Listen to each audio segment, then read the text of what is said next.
Somewhere in Ohio, there's a woman who hasn't run to the store in a panic in over 40 years. When a storm comes, when prices jump, when the shelves go empty, her kitchen stays full.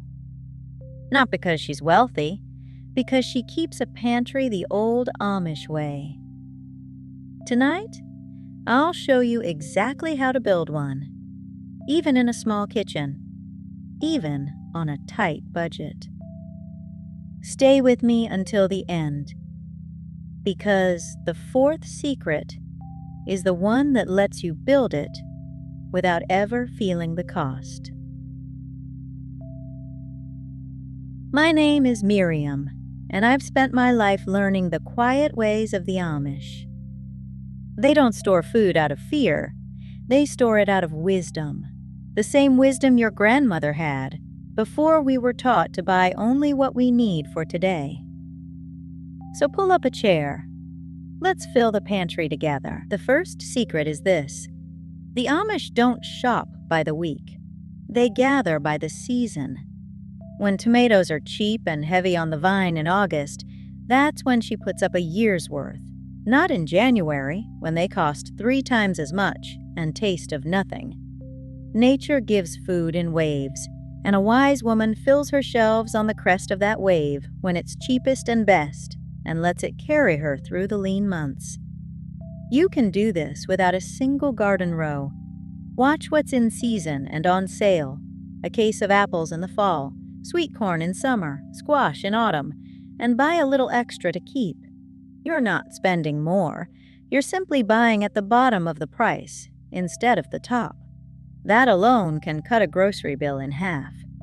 But buying is only the beginning, because food you bring home means nothing if you don't know how to keep it. And that brings us to the second secret. The second secret is the shape of the pantry itself.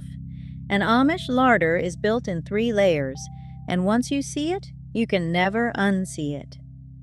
The first layer is the deep staples, the foundation: flour, oats, rice, beans, salt, sugar, honey, dry, humble, and nearly eternal.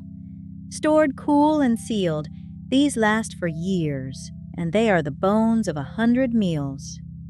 The second layer is what she preserved herself: the jars: canned tomatoes, peaches, green beans, jam, and pickles. The taste of summer, sealed for winter. The third layer is the fresh and the fast: eggs, root vegetables, whatever the week brings. Most of us keep only that third layer, the fresh, and so the moment we can't shop, the kitchen is bare in 3 days. The Amish woman keeps all 3. The fresh feeds this week.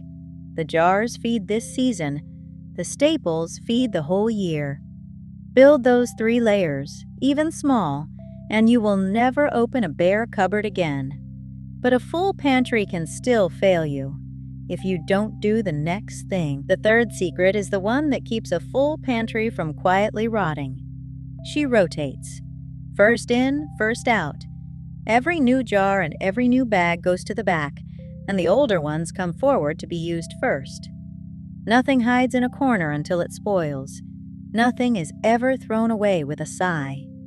It sounds small, but this one habit is the difference between a pantry that feeds you and a pantry that wastes your money. And here is the part most people think they can't do.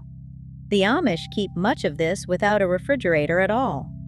Root vegetables, potatoes, carrots, onions, apples keep for months in a cool, dark corner, a basement, a garage, a box of sand. Dry goods keep in sealed jars against damp and pests, and the canned jars ask for nothing but a cool shelf. You do not need a second freezer. You need a cool, dark, dry corner and a little order. Our grandmothers fed whole families this way long before electricity. But there's still one question I hear from everyone. Miriam, I can barely afford this week. How do I ever get ahead enough to store for a year? And that is the fourth secret. The fourth secret is the gentlest of all, and it's how a poor family builds a rich pantry without ever feeling the cost. It's called the 1 extra. Every time she buys something the family already uses, a bag of rice, a jar of oats, a tin of salt, she buys just one extra and sets it back. Not a stockpile, not a big spend, one. And one becomes two, and two becomes a shelf, and a shelf becomes a season, built a single item at a time without a hard week ever being harder. In a year, that quiet habit becomes a pantry that could carry you through a lost job, a long winter, a season of high prices, without fear. So let me gather it up for you here on the porch. Provide by the season. Build the 3 layers, rotate what you keep, and add just one extra each time. None of it requires a farm, or wealth, or even much room. It only requires the old way of thinking, that a full shelf today is peace of mind tomorrow. The Amish don't keep a pantry because they're afraid of the world. They keep it because a home with a full pantry is a home that sleeps well at night. If your grandmother kept a cellar or a full cupboard and you remember the comfort of it, then this porch is for you. Subscribe and pull up a chair. Every week, one more of the old ways before they're forgotten. And if you believe a simple, ready home is a good home, leave one word below. Amen. I'll be right here on the porch waiting for you.